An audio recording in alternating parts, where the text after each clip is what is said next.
Las opiniones y comentarios expresados en el siguiente espacio son exclusiva potestad de quienes lo emiten. Esta empresa televisora exime su responsabilidad o participación en los mismos.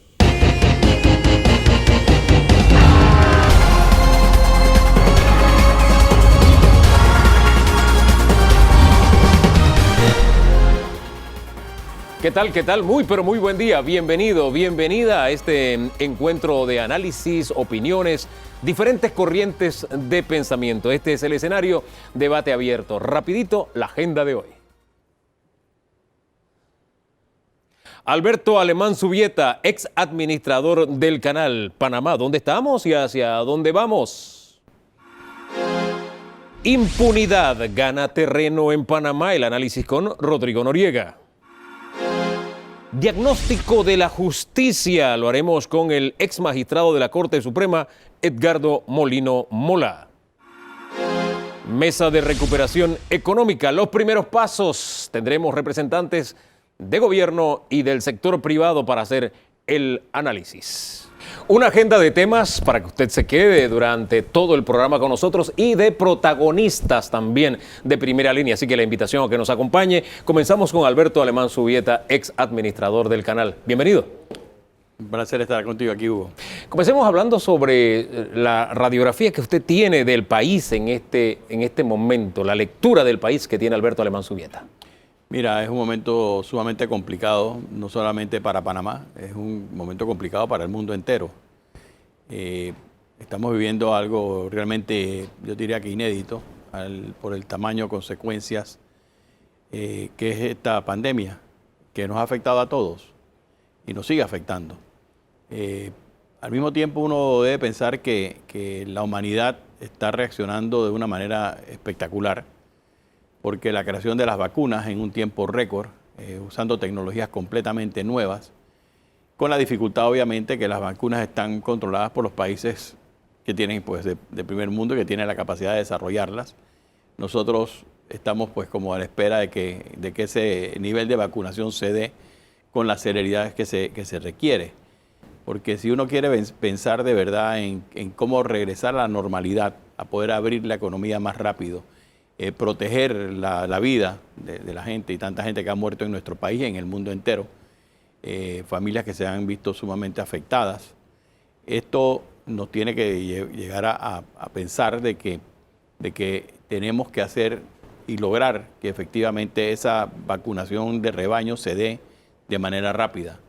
Conversábamos antes del caso de Israel, ¿no? Claro. Este es un caso pues particular, en un país pequeño, con una mucha región, pero con muchos recursos y con la capacidad rápidamente de poder llegar a ese nivel que ya han quitado, por ejemplo, el uso de mascarillas durante las áreas públicas, ¿no? Que es un buen mensaje para el mundo, a propósito. Exacto, que estás llegando allá y con velocidad.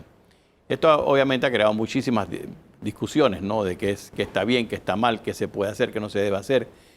Donde el enfoque primordialmente estaba a defender el sistema de salud, que también nos pone a hacernos otras preguntas. Y para mí, en parte, miro, y creo que comenté hace un tiempo atrás, de que vemos proyectos que no se terminaron, como el de la Ciudad de la Salud, que si se hubiera hecho bien hecho y se hubiera terminado a tiempo, hubiéramos tenido posiblemente una manera diferente de atacar el problema que nos enfrentamos. Vamos a hacer un alto allí, porque usted nos plantea varios escenarios. Este último es lecciones aprendidas. No podemos ya llorar sobre la leche derramada. Lo que no hicimos bien, no lo hicimos bien. Pero ¿qué lección nos deja esta coyuntura para no volver a cometer los mismos errores? ¿O usted ve que seguimos como el caballo trapichero de vuelta a las mismas situaciones? Mira, hay varias cosas que siento que debemos aprender, porque bueno, como bien dices, ya la leche se derramó y no lloremos sobre eso, pero aprendamos sobre eso. Un tema que está todavía para mí, que no se ha terminado de hacer, es un ajuste a la ley de contratación pública. Yo pienso que todavía la ley de contratación pública tiene un problema estructural que permite, y le ha quitado, para ponerlo de alguna manera más positiva, le ha quitado la capacidad a las empresas de ser creativas y de buscar costos menores. ¿Por qué? Porque existe este juego del 10% para arriba o 10% para abajo, y hoy tú estás viendo una gran cantidad y eso se brindó para todo este tipo de cosas mal hechas, ¿no? Donde se podían inflar los precios y yo era el que conocía el precio oficial, y entonces yo jugaba con el precio y ya había un ganador, porque cualquier porcentaje por debajo de ese precio ya era en teoría riesgosa. Eso en estructura de contrataciones públicas se llama prácticas prohibidas, y lo tenemos todavía en nuestra contratación pública.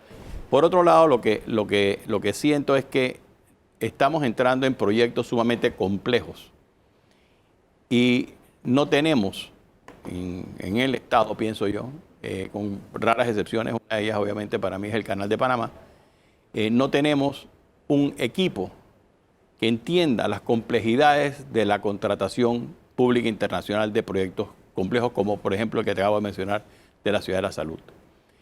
Esos son proyectos de varios cientos de millones de dólares.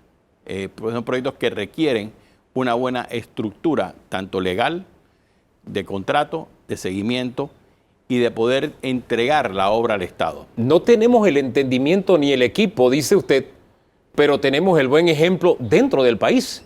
Porque sí, nosotros tuvimos una contratación para ampliación de un canal, y usted no puede hablar de eso, y no recuerdo, creo que todos los casos que se nos presentó de reclamos se basaron en el contrato y todos lo ganamos. Ciertamente, es que hay una serie el Canal de Panamá y el modelo del Canal de Panamá, Hugo, ha sido un modelo de discusión en nivel de contratación pública de grandes obras de ingeniería. El canal, por ejemplo, una cosa que es importante es que se definen, esto no es que tú llegas y yo quiero dame una adenda para cambiar X o Y, no son adendas. Tú me reclamas y yo te resuelvo el reclamo, si se puede, dentro de lo que es la norma del proceso de contratación. Y por otro lado, lo que sucede con eso es que tiene que haber una razón, y la razón se basa en el contrato, no es subjetivo, y por eso es parte del problema, porque si tú vas a fallar en un reclamo y que puede ir a un arbitraje internacional, como han llevado varios, se falla en derecho, no en equidad. Y eso es muy importante. La diferencia, para explicársela al público, es que en equidad quiere decir, es como el rey Salomón. Mira, yo te reclamo 500 y mira, vamos a darle un poquito porque la verdad que sí le hiciste un daño. No. Si te asiste el derecho, entonces te pago lo que te mereces. Si no te asiste, cero. Entonces, esa situación es parte del proceso. Ahora, si tenemos el ejemplo del bien hacer, y lo tenemos aquí con el Canal de Panamá, ¿por qué no lo podemos trasladar a nuestra realidad del resto de la República, las contrataciones del resto de la República? ¿Qué es lo que lo está impidiendo? Yo creo que nada lo impide. Lo que impide realmente es el de entender, y eso es un tema obviamente de gobierno y del país, de que cada vez las contrataciones públicas son muy complicadas, son complejas. Y puedes ir desde una potabilizadora a irte a proyectos mucho más complejos, como pudiera ser tecnificar algo. Entonces, tienes una obra como esta que hablamos, que tiene todo tipo por ejemplo, para mí es un proyecto que traería complejidades, porque todo el tiempo que ha estado parado le trae complejidades. Entonces, se le ha permitido a las empresas, básicamente, que ellas diseñen sus pliegos de cargos, y eso ha sido parte del problema, porque yo la diseñé casi a la perfección, y eso es lo que yo quiero, que tu Estado me contrates a mí. Y para eso tú requieres especialistas y estar pensando qué va a pasar. Cada vez que el Estado entra a una negociación, a un contrato, Hugo, con empresas de los tamaños de estas empresas, tú estás jugando en las grandes ligas. Son las grandes ligas de construcción. El Estado tiene que tener de su lado, sentado del lado de su mesa, gente que tenga tanta o más capacidad que ellos. Necesitamos gente grandes ligas también. Gente de grandes ligas, y si tienes que contratarlas, las contratas, para poder entender la complejidad y lo que puede suceder en un contrato, que son de múltiples años, que pueden haber cosas que tan siquiera, por ejemplo, una pandemia, ¿no? ¿Qué le pasa a un contratista contra el dueño en el momento de una pandemia? Que tienes que paralizar la obra, etcétera. Todo eso tiene que resolverse. La manera que se contrata ahora, que tenemos dificultades financieras. Entonces ves obras que requieren de financiamiento, que requiere que tener gente que tenga la capacidad, porque todo eso tiene un efecto. Al final del día, ¿qué es lo que nosotros queremos y qué quiere el público? El país quiere unas obras para resolver sus problemas. Por ejemplo, yo veo, leí el documento que presentó el doctor Chapman, que me pareció casi de lectura obligada, porque estamos viendo y lo felicito realmente al doctor Chapman por haber ofrecido eso al país como un tema de referencia. Pero él señala ahí, por ejemplo, que hay que hacer un análisis de que si las obras tienen un factor de que si se justifica, ¿no? Porque tiene un valor social para entonces tomar la decisión. No es el tema de la mega obra por sí, sino exacto, si se justifica en la necesidad. Claro, para mí siempre una de las obras que yo más siento que ha sido primero con un sobrecosto horroroso y que no tiene ninguna, es la cinta costera 3. Para mí esa es una de las obras que tiene posiblemente de las carreteras más caras, no del mundo, sino del universo. ¿Qué otra mega obra así podemos adjudicarle también ese apellido, sobrecostos? Mira, yo creo que, bueno, la Ciudad de la Salud es una que estamos viendo, que no sabes cuánto va a terminar costando. Por ejemplo, el aeropuerto, la expansión del aeropuerto de Tocumen, una obra donde me pides que me hagas una terminal y la terminal no se conecta con la terminal que tú estás haciendo del aeropuerto, donde en Sao Paulo lo estás haciendo en Panamá.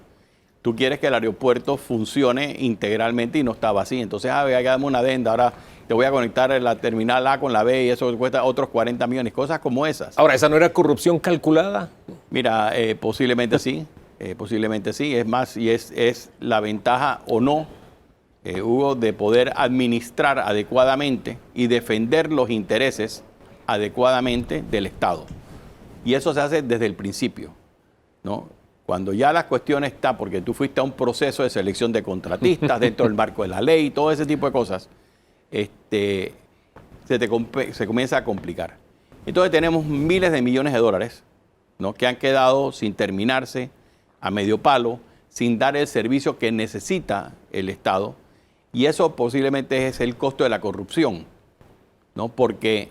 Y esa es una pregunta y por eso te traje el tema de qué pasa con la Ciudad de la Salud. Tú tienes otros proyectos que son sumamente necesarios y que toman un mundo de tiempo poder estructurar, que como el caso del Hospital del Niño, ¿no? Esa obra ha tomado, yo no sé, como 10 años en que se pueda, prácticamente, sí.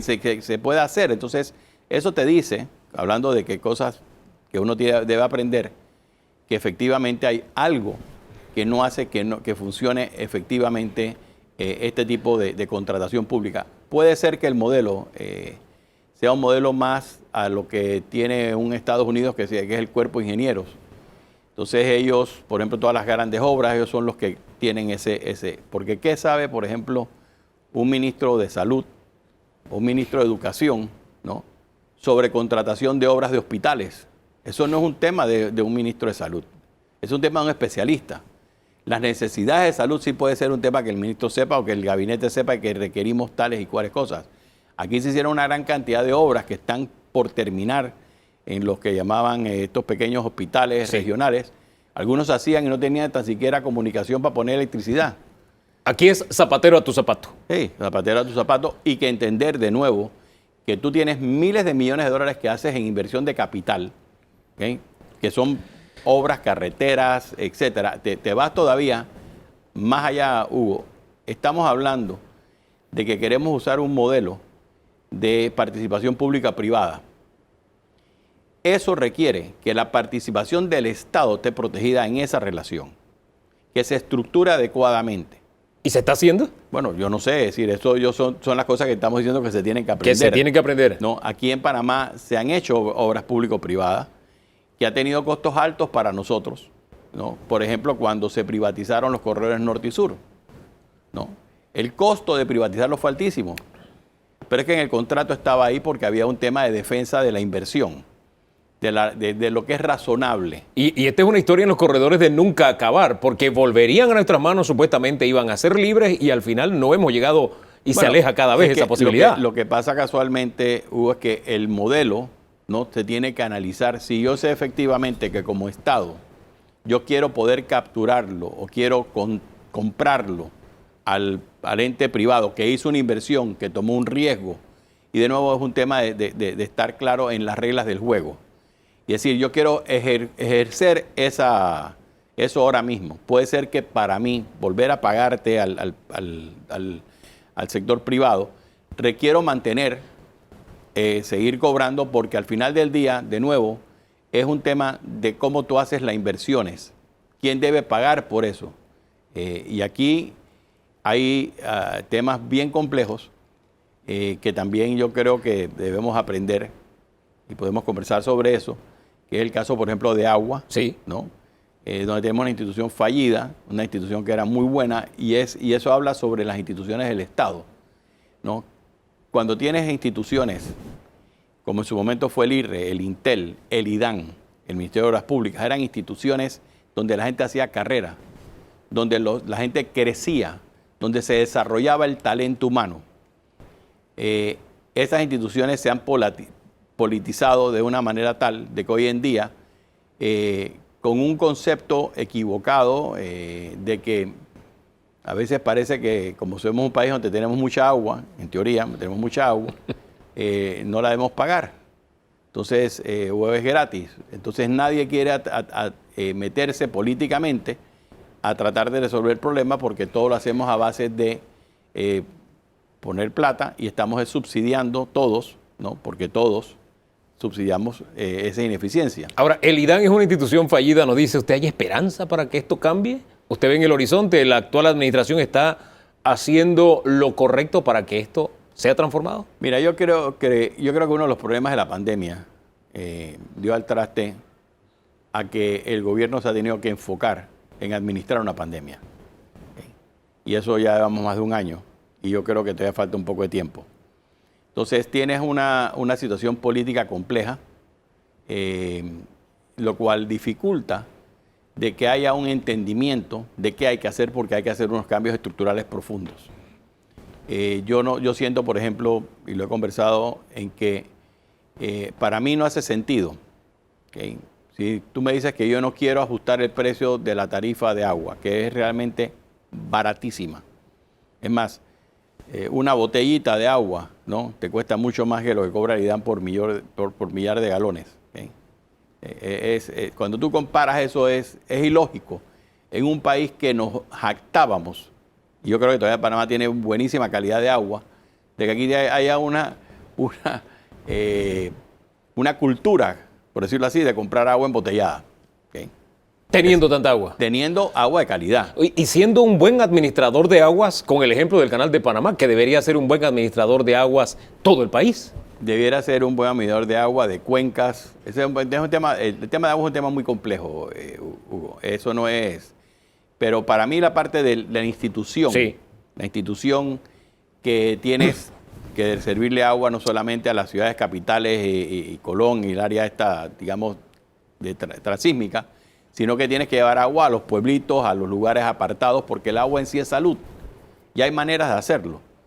Y hay maneras de estructurar acueductos comunitarios que existen.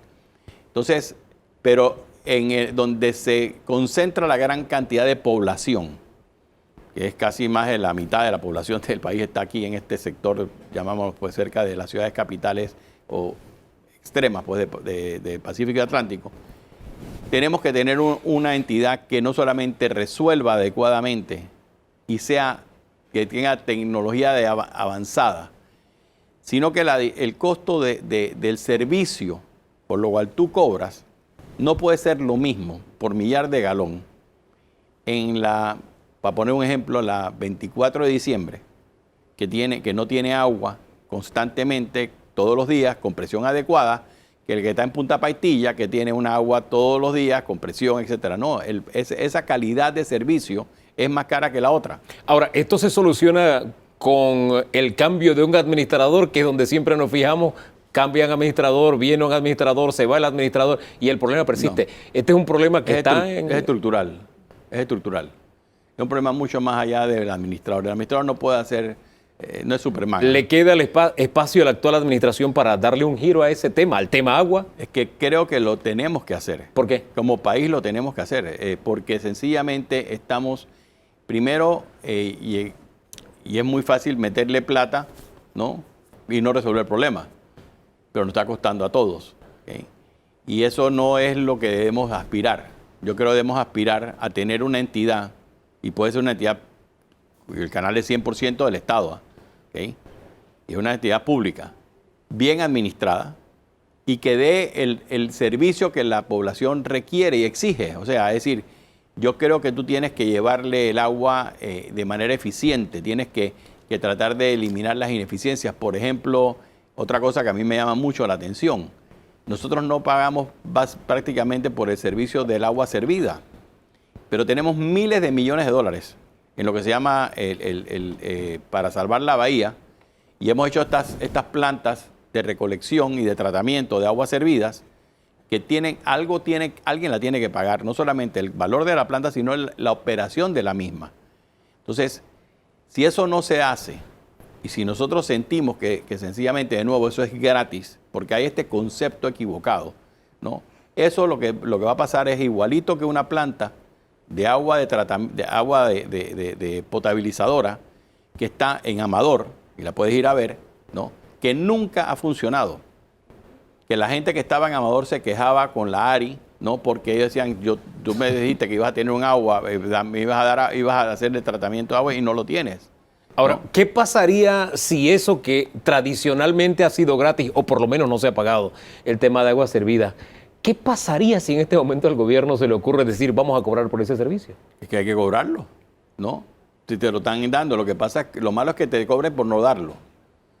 Y eventualmente tienes que hacerlo. Es decir, el problema de esto es que si no, nos estamos diciendo una mentira. ¿Por qué? Porque si ese ingreso yo no lo recibo como Estado, lo estoy sacando de mis recursos para pagarlo, porque me cuesta. El gran peligro es que pase lo que te acabo de decir de la planta esa que nunca se puso a funcionar. Y no se puso a funcionar, Hugo, porque el IDAN no tenía manera de recibir ingresos para poder ponerla operativa. En el tema de los recursos tienen un límite, y alguien me decía, nosotros nos podemos seguir endeudando porque tenemos el canal de Panamá. ¿En qué medida podemos seguir pensando de esa forma? Quiero abordar ese tema y el panorama político que usted dijo, que es complejo. Evaluemos un poquito cómo está el gobierno, cómo está la oposición y, por qué no, la sociedad civil, pero luego de la pausa, ¿le parece? Bueno. Regresamos en segundos con más aquí en Debate Abierto.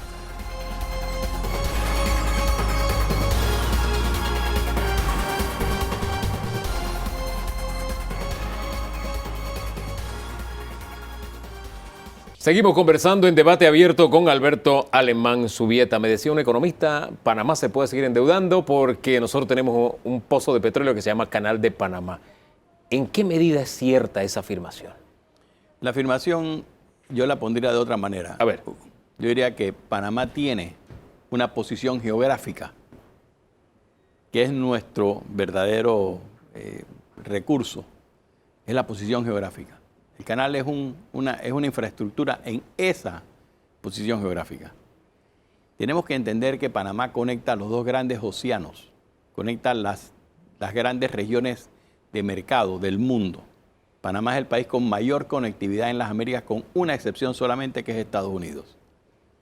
El mercado enorme que se ha creado en Norteamérica, Canadá, Estados Unidos y México, son mercados que Panamá sirve. Panamá conecta esos mercados con Europa, con Asia. Pasas por aquí y además eso conectas todo el mercado de Sudamérica. Nosotros, cuando atraemos empresas, tú no las atraes por un mercado que es el mercado panameño. El mercado panameño es de 4 millones de personas. Es porque de aquí yo puedo hacer transacciones. La ventaja que Panamá ha tenido fue que decidió en su momento, y yo creo que fue una decisión correcta obviamente, y creo que el país apostó duro y apostó a que iba a hacer su propia inversión en su propio recurso, que era el canal.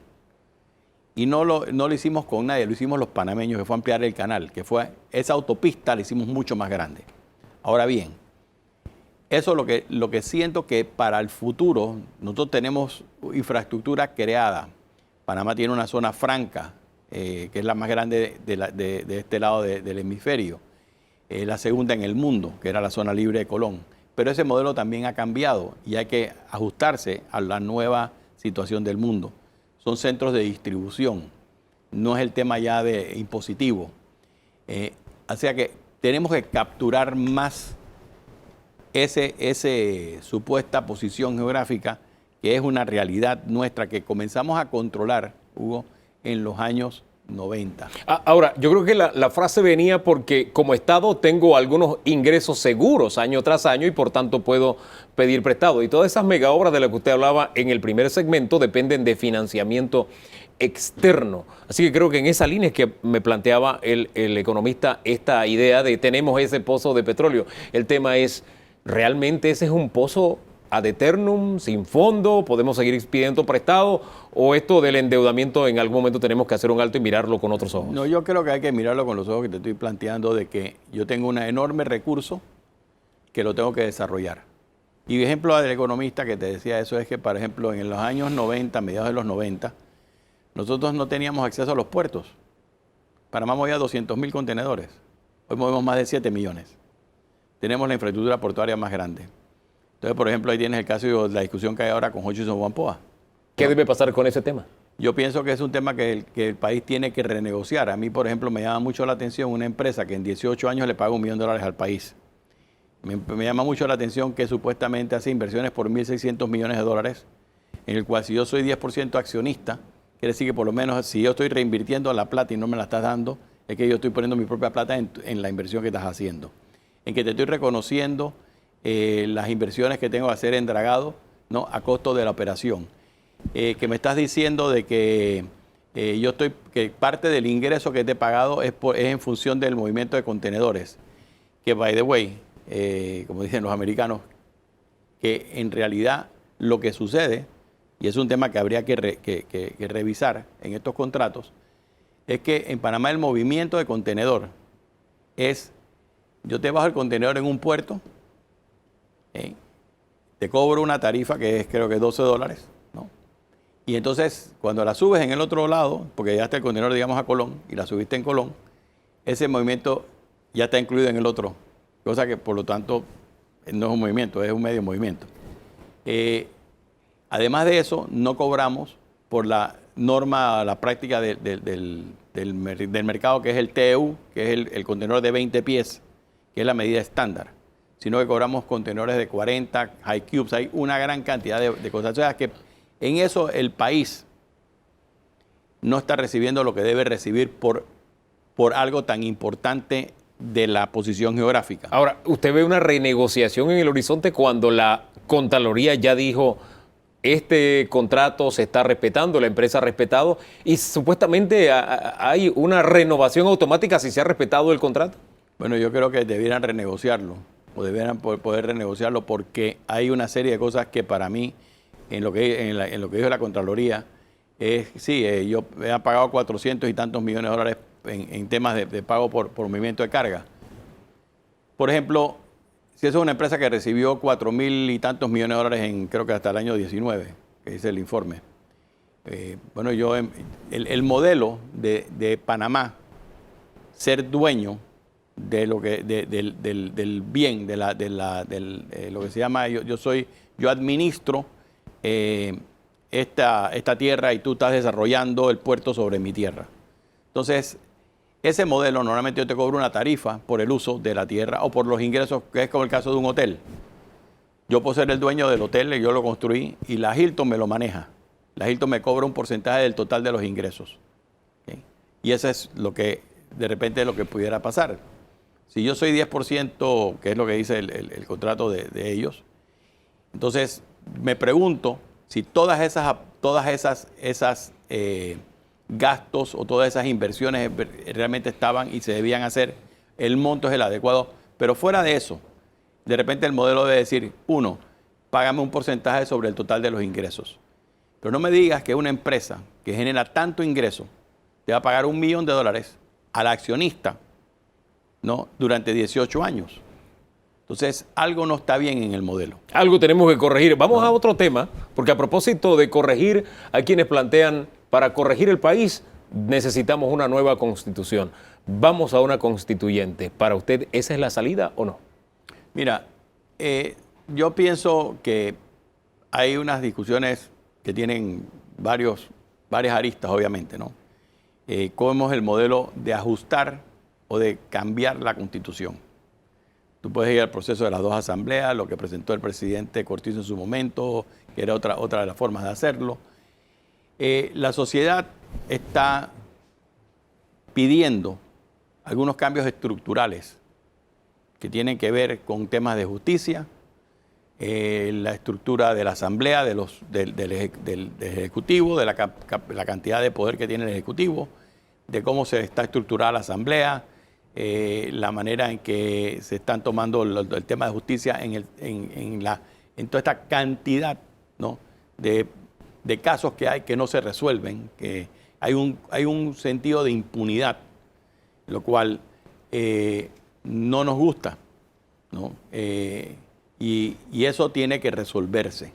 Entonces, ante la incapacidad de gestionar o de poder, uno dice, bueno, vamos a cambiar la Constitución para que las reglas del juego se cambien. Entonces, ¿cómo lo hacemos? Han habido cambios constitucionales que nos hemos puesto de acuerdo y se han hecho en dos asambleas. Lo hizo Pérez Valladares con la presidenta Moscoso. Creo que también lo hizo Torrijos. O sea, han habido momentos en que hemos hecho algunos ajustes a nuestra Carta Magna. ¿Cuál es el que se impone en este momento? Mira, yo no soy especialista en el tema. Yo lo que siento es que nosotros tenemos que tener una justicia muchísimo mejor que la que tenemos. Hablemos específicamente de justicia. Hubo decisiones esta semana. Está el caso Arquesio, por ponerle un ejemplo. Claro. ¿Qué sabor de boca le dejó a usted como ciudadano? Malísimo. Me dio muy mal sabor de boca porque si bien es cierto, pues no lo encontraron en dos de los tres en uno. La mayoría de los que estaban juzgando dijeron que era culpable. Pero es que yo quiero tener el 75% de los que me juzgan que diga que soy culpable. ¿Por qué? Eso hay que eliminarlo. Claro que hay que eliminarlo. Hay que hacerlo de que si es mayoría simple, eso es lo que es. Y eso es lo que te pasaría si tú como Hugo te enfrentas ante un juicio. Si la mayoría simple decide que eres culpable. Y no estamos hablando de cualquier ciudadano, es un ciudadano que va a elaborar las leyes de la República. Ciertamente, no, peor todavía. Pero ese modelo de que a veces se da el sentido de que este órgano del Estado protege a este otro, ¿no? Y entonces eso no está bien. Yo no sé si el modelo es el adecuado, si tiene que haber un ente independiente que es quien resuelva, que no sea ni de uno ni de otro, donde entonces esas personas, por su investidura, ¿no?, tienen que ser juzgadas en un sistema, digamos, especial. Pero no puede ser de que, porque ¿cómo se sienten las personas afectadas? ¿Cómo se siente que el público, cómo lo miramos? Es decir, el señor dice, la mayoría de los que están juzgando, que él es culpable, ¿no? Pero como no tenemos un voto más, entonces no, ¿qué pasó? No es culpable. El sistema legal y la justicia como que van en paralelo y no se encuentran en este caso. No se encuentran en este caso. Entonces, hay una serie de cosas que posiblemente, ciertamente merecen ser ajustadas. Esa es una de ellas. Esa puede ser una de ellas y lo estamos viviendo, ¿no? Lo otro es lo que te toma todo un proceso, porque ha habido obviamente cambios en la manera que se juzga, etcétera. Pero la justicia se atrasa, se difiere, y es para ciertos casos y para otros no. Entonces, eso tiene que, si nosotros queremos ser un país donde nuestro modelo de país es un modelo que es para exportar, para dar servicios, tú requieres tener un país que efectivamente la gente que hace inversiones aquí, la gente que trabaja aquí, los panameños que estamos aquí, sentamos que la justicia es una justicia pronta y es una justicia que va a hacer lo que tiene que hacer. Y no tenemos eso. Y yo pienso que en parte nos refleja que no tenemos adecuadamente eso. O sea, hace una discusión muy grande. Si la Corte, que si los fallos se compran, que si no se compran, hay un pocotón de cuentos, ¿no?, dando vueltas que no debiera existir. Por eso que la justicia tiene una banda en sus ojos, ¿no? ¿Okay?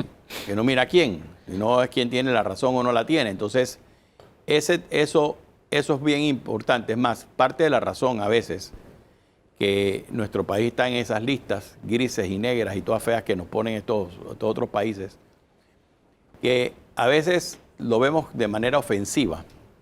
Y realmente lo que pasa es que uno tiene que pensar que esa es la manera que el mundo está funcionando y que debe funcionar. De esa forma nos están viendo. Nos están viendo y quiere decir, no lo cojamos a crítica. Veamos qué tenemos que hacer para efectivamente estar en ese nivel de juego. A mí me llama la atención, por ejemplo, en Costa Rica, ¿no? Nuestro vecino, que está metido en la OECD. Colombia está en la OECD y nosotros no. Pero es que la OECD, ¿qué es lo que es? Entonces, el tema es, ¿qué hacemos nosotros como país para estar jugando si somos un país que queremos servirle al mundo? Ahora, en el tema justicia viene un reto en el horizonte y es el nombramiento de 2 nuevos magistrados. Se crea una comisión, el vicepresidente está al frente de esa comisión con Pacto de Estado por la Justicia. Se va a seleccionar los próximos magistrados. ¿Cómo ve ese proceso? ¿Cuál es el reto? Mira, yo creo que si el presidente hace lo que hizo en la primera vuelta que tuvo que nombrar, va a tener se va a reflejar exactamente lo que le pasó en la primera vuelta, que todo el mundo realmente aplaudió el proceso. ¿Okay? Así que yo pienso que ojalá que así sea, que ese proceso sea ese proceso como hizo la primera selección de magistrados de la Corte. Ahí le pone un ganchito entonces a la decisión de esta semana. Sí, la decisión, de nuevo, si la decisión va a llegar a ese fin como lo hizo la primera vez, entonces claro, ciertamente que sí. Ahora, se pone al frente de la comisión al vicepresidente de la República. En el programa anterior, nuestro invitado dijo cosas muy fuertes respecto al vicepresidente. ¿Usted qué criterio tiene respecto a José Gabriel Carrizo? Mira, pienso que el presidente le tiene primero muchísima confianza. En parte creo que también es una persona joven, está ganando experiencia y es muy criticado a veces por su falta de transparencia, que es la falta de transparencia del ministerio que él está regentando, que es el Ministerio de la Presidencia. Entonces hay críticas muy severas hacia algunos sistemas, procesos de contratación que nacieron de la presidencia, del Ministerio de la Presidencia, y él al frente tiene que dar la cara y decir qué fue lo que pasó. Entonces, a veces puede ser que sea inexperiencia, y el hecho de no estar y salir al frente no lo ayuda. ¿Qué recomendación le haría a usted? Yo creo que el que no la debe no la teme, ¿no? Y si es atacado políticamente o no políticamente, como tú quieras, tú le estás al frente porque para eso eres funcionario público, ¿no? Tú eres funcionario público y cuando tienes ese puesto, tú tienes una responsabilidad con el ciudadano, que es quien te puso allí. Y tienes una responsabilidad con el líder, que es tu presidente, ¿no? Que es la persona a quien tú también le debes, ¿no? Y tú tienes que proteger tu gobierno, tienes que proteger tu institución y tienes que apoyar a la gestión gubernamental. Entonces, esto es un trabajo que hay que saber comunicar, hay que ser transparente. Yo creo que el tema a veces los gobiernos y los estados, los gobiernos no entendemos o no entienden, los gobiernos no entienden realmente, ¿no? Que este es un mundo que cambió y cambió a una velocidad enorme, que el ciudadano tiene muchísima más comunicación, para bien o para mal, ¿no? Porque vemos esta cantidad de fake news y cosas que te inventan y los TikTok y cuanta cosa que no necesariamente ayudan, pero con eso es con que tienes que vivir, ¿no? Entonces, hablemos un poquito de economía y le doy un giro radical. Esta semana se ve marcada por un acercamiento entre el sector privado y el gobierno. 47 temas abordados, tenerlos sobre el tapete como meta para alcanzar, y están hablando prácticamente o se ponen de acuerdo en cómo echar a andar la economía con una inversión de 4.000 millones de dólares. Ese grado de entendimiento al que se logró esta semana, ¿cómo lo observa usted? Y si en la práctica usted lo ve realizable. Mira, yo lo veo muy positivo que en una pandemia, aquí todos, absolutamente todos, Hugo, tenemos que apoyar y aportar para salir de ella. Esto no es uno contra los otros, esto no es que tú tienes o no tienes la razón. Yo creo que todos estos aportes son beneficiosos Y yo no creo que, y espero que obviamente el Estado los mire de esa forma. El sector obrero tiene que hacer también cómo ellos ven y cómo se podemos mover la economía, porque todos los aportes van a ser importantes. Nosotros estamos en un problema enorme y no podemos solamente depender del Estado. El Estado no puede resolver los problemas de todos. Nosotros tenemos que poner el hombro y hacerlo. Es decir, el sector privado ha presentado una serie de acciones que se pueden ajustar y tomar, algunas muy rápido, otras van a tomar un poco más de tiempo. Pero creo que eso es lo que hay que hacer. Entonces, el gobierno tiene la responsabilidad, para eso es que se eligieron, para casualmente que lideren el país, que lideren la economía, la parte de salud, todo lo concerniente. Eso es muy fácil a veces sentarse a criticar y no ofrecer soluciones. El pasarse diciendo es que hay que. No, espérate, hay que tomar decisiones. ¿no? Ahora, usted habla de que hay que liderar. ¿Hay liderazgo en este momento en el país? Mira, el liderazgo en el país está ahora mismo y existe. ¿Cómo se aplica? Es lo que a veces la gente puede criticar o no. Puede estar a favor o en contra. Yo lo que siento realmente es que requerimos que el líder, que es el presidente y el gobierno que están manejando, están, digamos, concentrados en salir de este empantamiento en que estamos. Estamos empantanados en muchas áreas. Y esta economía tenemos que entender dos cosas. Uno, que la tenemos que poner a funcionar y que tenemos que competir. Y al mismo tiempo hay que mirarlo en forma de qué oportunidades se están generando, qué oportunidades tenemos para mejorar las cosas. Porque el mundo no para. El mundo no es que se paró y vamos a ver qué pasa después. No, el mundo está andando. Y hay gente tomando ventaja sobre esto. Y hay una serie de acciones que se están dando a nivel mundial que Panamá puede capturar eso, Hugo. Y, o sea, ese liderazgo tiene que entenderla, tiene que mirarla, tiene que estar viendo, estoy resolviendo el problema ahora mismo, pero quiero ver qué pasa más adelante. Lo que yo siento que a veces, y le pasan en muchos de los gobiernos, es que se la pasan criticando al gobierno de atrás, ¿no? Y a mí no importa ya lo que pasó, ¿okay? A ustedes se le eligieron para que resolvieran sabiendo que ese problema existía. Ahora que me lo encontré más grande no me importa. Dame soluciones al mismo. Entonces, allí en ese enfoque es donde siento que Panamá pudiera capturar, de nuevo regresando a esa pregunta que me hacía sobre el economista y que te decía yo sobre la posición geográfica, sí, es que el mundo se está abocando a hacer cosas mucho más cerca de los países de consumo. Y nosotros tenemos esa infraestructura, pero tenemos que poderla desarrollar. Nosotros tenemos un país que tiene riqueza, pero tiene una malísima distribución de la misma. Y entonces la manera de salir de allí es en educación, es en acelerar la educación, los modelos que han hecho países como Singapur, como Corea, que tienen que nos vemos con unos resultados malísimos. Entonces el modelo educativo, y eso es un tema que la pandemia nos debe llevar a reaccionar, es porque el modelo tiene que cambiar. Ahora, más allá del modelo que tiene que cambiar, vamos a algo práctico en este momento. ¿Usted ve que este año regresaremos a las clases? Yo espero que sí, espero que de alguna manera presencial, posiblemente no en todas las escuelas, pero se tiene que hacer. Hay momentos en que, sobre todo en los niños menores, más chicos, necesitan estar en las escuelas. Obviamente, de nuevo, regresamos al tema de las vacunas, de tener inmunidad de rebaño, etcétera. Pero hay maneras y hay países que lo están haciendo. Y nosotros podemos también. Y nosotros debemos ir en esa línea. Vamos a cerrar con esa reflexión para que nos quedemos meditando en ese tema. Los panameños, gracias por haber estado acá. Tenía un año de no ensacarse, dice usted. Exactamente. Bueno, lo hizo por debate abierto y para compartir con ustedes estas ideas en estos primeros 2 segmentos. Vamos a hablar de justicia en segundos. Nada más, siga con nosotros.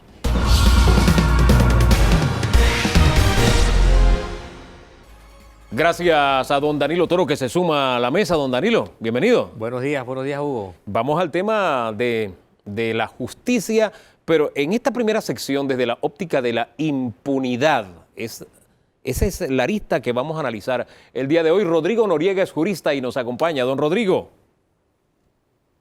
Buen día, Hugo. Buen día, Danilo. Feliz domingo, Panamá. Igualmente. Buenos días. Don Rodrigo, en Panamá, ¿tenemos ya asentada la cultura de la impunidad o vamos hacia esa cultura? Ya la cultura de la impunidad está asentada en Panamá probablemente desde hace más de una década. Lamentablemente, la Corte Suprema de Justicia y la Asamblea Nacional están embarcadas en un proceso de secuestro de la justicia. ¿Cuál sería el antídoto para enfrentar ese secuestro de la justicia del que usted habla? Mira, yo soy muy positivo, soy una persona de fe y creo mucho en el cambio personal de cada hombre y mujer que forma parte de la Asamblea, forma parte de la justicia, pero también creo en el diseño institucional. Creo que es necesario hacer una Asamblea Constituyente para quitar ciertas reglas que fomentan la impunidad. ¿Usted está de acuerdo con la constituyente? Parece que las aguas de la política y de la sociedad civil se están encontrando en esa vía. ¿Usted lo ve realizable? Sí, si los panameños y panameñas tomamos conciencia de que este es el momento para nosotros tomar control de nuestra vida, de nuestro país, creo que sí, creo que se puede realizar y puede realmente salvar al país. Usted hablaba del respeto a la institucionalidad como tal. ¿Tal cosa existe en Panamá? Sí existe una institucionalidad, pero no para los fines que los ciudadanos o que la opinión pública espera. Existe una institucionalidad para garantizar ciertos derechos, ciertos privilegios, ciertos poderes especiales de una élite. Y lamentablemente eso contradice todo lo que es la democracia y está envenenando nuestra economía, está envenenando nuestro Estado de Derecho y creo que va dirigiendo el país hacia un Estado fallido. De ahí usted habla entonces de que de la cultura de la impunidad y de que está secuestrada la justicia. Y fíjese que al usar esa frase de Estado fallido, se me adelantó porque la pregunta que tenía en mente al escucharlo hablar era esta. ¿Una república es posible con una justicia secuestrada o no, donde predomina una cultura de impunidad? Mira, Hugo, tenemos ejemplos en América Latina. Tenemos el ejemplo de Venezuela, el ejemplo de México y lamentablemente de ciertos vecinos de Centroamérica, en los que la justicia no funciona. Y ya vemos lo que ha llevado a eso. Por un lado ha llevado hacia el populismo fascista izquierdista o ha llevado hacia los narcogobiernos, gobiernos dominados por el narcotráfico, donde la justicia es un chiste y un cartel, que está en el poder, mueve la droga, facilita la droga y ocasionalmente Estados Unidos acusa a un presidente, acusa a un diputado, acusa a un ministro, pero la cosa sigue igual. Si en esos países la justicia es un chiste, ¿qué es la justicia en Panamá en este momento? Un dolor de cabeza. Un dolor de cabeza para los ciudadanos, es un dolor de cabeza para el país y yo creo que hasta es un dolor de cabeza para los actores que están dentro de la justicia. La aspirina, para utilizar la frase que popularizó el general Omar Torrijos, la aspirina parece dolor de cabeza para usted, entonces es la constituyente. Me llama la atención cómo se comienzan a conjugar corrientes políticas antagónicas, o por lo menos antagónicas en las últimas elecciones. Los panameñistas, los de Cambio Democrático, grupos independientes, pero Cambio Democrático ha asumido una posición bien clara, dice: yo me voy con el resto si tenemos claro el objetivo de una constituyente, que eso hay que hablarlo antes para que no haya agendas ocultas. ¿Ese es el camino o nos vamos a ciegas con una constituyente? Hugo, claro que ese es el camino. Claro que tenemos que sentarnos todas las fuerzas políticas independientes, los de partidos políticos, incluso los de gobierno, y tenemos que empezar a consensuar en líneas generales el contenido de una nueva constitución. No es que vamos a redactar la nueva constitución y se la presentamos a los constituyentes para que lo sellen y lo firmen, no. vamos a acordar en líneas generales, esto es lo que queremos que tenga una nueva constitución, para que no haya ni sorpresas ni sorprendidos. Ya ha habido trabajos previos, no sé si es rescatable para usted, ¿se acuerda? En la época de don Ricardo Martinelli hubo un grupo de notables, aunque ellos dijeron nosotros no somos notables, y ha habido otros intentos de parte de diferentes grupos. ¿Hay algo rescatable en eso o debemos partir de cero? Totalmente, Hugo. Hay mucho rescatable en Panamá, hay unas excelentes experiencias en América Latina, incluso en Europa Occidental, que pueden ser incorporadas, pueden ser tomadas como modelos.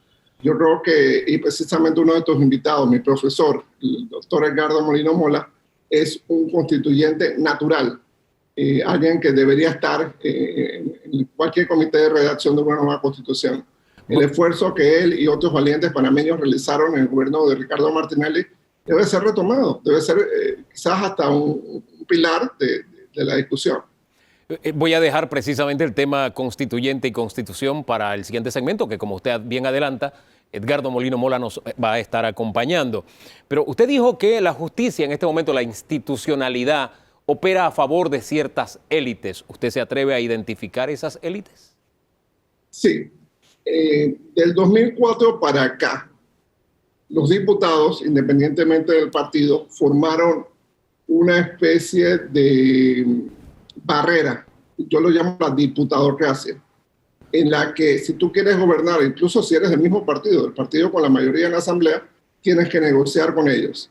Y tú notas, hay diputados que se han elegido por 35 años y otros que tienen 15, 20, 25, 30 años. Nadie sabe sus ejecutorias, pero están allí. ¿Por qué? Porque son negociadores, son brokers de una cultura política, de un gran negocio que es la política panameña. Yo te doy una ley, pero tú a cambio me das millones de dólares en bates, o yo te doy una ley, pero tú a cambio me das millones de dólares en planillas, y así nos vamos. Hoy la Asamblea, hoy en medio de pandemia, la Asamblea tiene un presupuesto de casi 120 millones de dólares. 120 millones de dólares. Eso es 4 veces el presupuesto del Gorgas. Es una cosa donde tenemos que entender las prioridades de este país. ¿Queremos salud o queremos botellas y queremos transacciones políticas? Usted habló de diputados con 35 años en la Asamblea, algunos no conocidos, pero hay uno muy conocido a propósito de Bates, que usted debe saber, él dijo aspiraba a llegar a la presidencia de la Asamblea. ¿Cómo ve usted a este diputado, Benicio Robinson, para decirlo con nombre propio, al frente de la Asamblea para cerrar su carrera política e incluso en la presidencia de la República? ¿Por qué de eso habló? Bueno, Hugo, todo es posible en la política panameña. Benicio Robinson ya tiene 3 presidencias. Él es presidente del PRD, él es presidente de FDBase y es presidente de la Comisión de Presupuesto. Así que conseguir la presidencia de la Asamblea o incluso la presidencia de la República simplemente le agrega un título más a su larga lista de presidencias. O sea, ¿usted lo ve posible en el horizonte? Dentro de la Asamblea yo lo veo posible, precisamente por el movimiento del diputado que pasó ahora para PAN Deportes. Yo creo que le despeja mucho el camino a Benicio para convertirse en presidente de la Asamblea. Volvamos al tema de la impunidad. Estamos frente a una justicia que tiene problemas incluso para convocar una audiencia, caso Blue Apple. Tenemos un sistema, bueno, que se detiene a un panameño al otro lado del mundo y no mueve un dedo por ese ciudadano panameño. Me refiero al tema del señor Chichido Barrio. ¿Qué sabor de boca le dejaron estos 2 escenarios a usted? Mira, mucha frustración. Estamos en el siglo XXI. El mismo sistema de justicia que hace audiencias por Zoom, que es capaz de detener a narcotraficantes y juzgarlos por Zoom, no puede hacer una convocatoria por Zoom para juzgar un delito de cuello blanco. Lo de Chichido Barrio era totalmente previsible. Desde el momento en que Panamá no ratificó el tratado, la República de Panamá debió avisarle a los fiscales italianos: oye, por cierto, si lo detienes, quiero que sepas que no ratificamos el tratado, así que invoca el Tratado de Naciones Unidas contra la Corrupción, que ese sí lo ratificamos nosotros y ustedes también, y en el artículo 44, numeral 7, se permite la extradición entre países que han firmado el tratado. Tan sencillo como eso. Don Danilo Toro, ¿quiere conversar con usted? Doctor Noriega, un placer conversar con usted como siempre. Gracias, maestro. Doctor Noriega, usted utilizó un término, usted y Hugo utilizaron un término que a mí me gusta por lo que implica, el concepto de cultura de impunidad. No hablaron de impunidad, sino de cultura de impunidad. Y yo no puedo, desde el punto de vista sociológico, dejar de pensar que la cultura no es más que algo holístico, es todo lo que se hace. Eso significa que no podemos hablar de impunidad sin dejar de reconocer otras grandes fallas que refuerzan el hecho de que la justicia no funcione. ¿Qué considera usted que de manera prioritaria debe acompañar a la justicia para que ésta no sufra de la debilidad de la impunidad?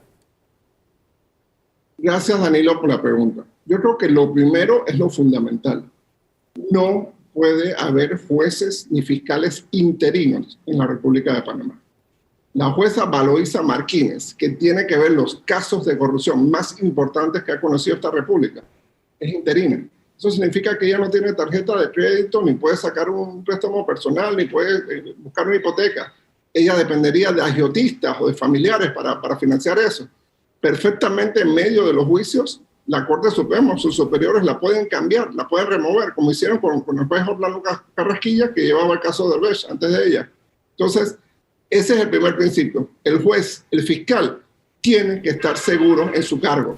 Tiene que tener la seguridad de que tus jefes no lo van a cambiar, no lo van a sancionar, no lo van a llevar de aquí y lo van a mover a Darién, o lo van a mover a Colón, o lo van a mover a otra provincia. No lo van a desmejorar o simplemente lo van a botar del sistema. Tiene que tener esa garantía. Ese es el primer principio. El segundo principio fundamental es que la lucha contra la delincuencia organizada, contra los crímenes de cuello blanco, no es del Ministerio Público, no es del órgano judicial, es de todo el país. Empieza en el Ejecutivo, sigue en el Legislativo, sigue en cada uno de los panameños y panameñas que debemos denunciar la corrupción, que debemos ser el sistema de alerta temprana, la primera línea de defensa, si se quiere, contra la corrupción, los delitos de cuello blanco. Nosotros somos los vecinos de nuestros vecinos y sabemos, de pronto el vecino trabaja en el gobierno y se acaba de comprar 2 autos nuevos, o se compró una finca, o se mudó de la casa. De pronto nuestro vecino resulta ser que tiene un nivel de vida que su salario de funcionario público no permite. Entonces, tenemos esos elementos como ciudadanos para colaborar con la justicia. La justicia la hacemos todos, no solo los tribunales, no solo los fiscales. Nosotros vemos la condición de Estado fallido, la vemos a la distancia. Cuando digo nosotros me refiero a Panamá como sociedad, como grupo, como nación, la ve a la distancia, ¿no? Como se ve a la distancia estados que están sufriendo terribles situaciones hoy día. Voy a mencionar algunos con el perdón de los ciudadanos de aquellas naciones, pero ahí está Haití, allí están algunos países del Triángulo de Centroamérica, Honduras, la misma Guatemala, Perú hoy día que está escogiendo entre lo terrible y lo peor. ¿Qué pasos ve usted que a Panamá le son riesgosos hacia escenarios que ahorita vemos lejanos, pero que apuntan hacia el Estado fallido? Gracias por la pregunta, Danilo. Yo pienso que en materia de justicia estamos, por así decirlo, como estaba el país en febrero del 2020, viendo la pandemia de lejos. No, eso es allá en China, eso es allá en Europa, eso no es aquí. Asimismo es el tema de la justicia del Estado fallido. Eso es en Guatemala, eso es en Haití, eso es en Venezuela, eso no es aquí. Por el contrario, eso ya está aquí, tiene los gérmenes de que está aquí. Tenemos un caso muy sonado en que el fiscal y el juez de garantía son hermanos de madre y padre. Y la justicia no ha tomado ninguna medida al respecto, ni el Ministerio Público ni el órgano judicial, lo ven de lo más natural. Y este bochorno nacional y cuidado que internacional pasa desapercibido entre tanto escándalo. El problema es que ya hemos normalizado tantas conductas abusivas, tanta impunidad, tanta conducta lesiva contra el Estado de Derecho, que una más somos cínicos, somos socarrones. Bueno, está bien, sí, está bien. Mira qué bueno, qué originales. Faltaba esta. El problema es ese. Tenemos que tener un cambio estructural de cómo se gestiona la justicia, cómo se designan a los magistrados, cómo se designan a los procuradores, cómo se escogen a los jueces, cómo se les audita a jueces y fiscales. No es posible que una jueza hubiera 800 expedientes prescritos en su despacho. Y eso fue algo que descubrió recientemente la Corte Suprema por una auditoría. Quiere decir que no están haciendo auditorías, quiere decir que no hay veeduría ciudadana.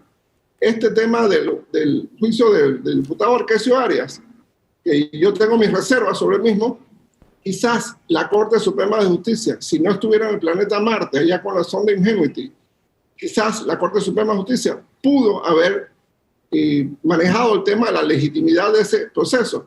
Si hubiera invitado 3, 4, 5 ciudadanos independientes a que fueran observadores del proceso, por razones obvias, ese proceso no podía ser televisado porque se trataba de delitos sexuales. Entonces, bueno, hay que proteger la identidad de las víctimas.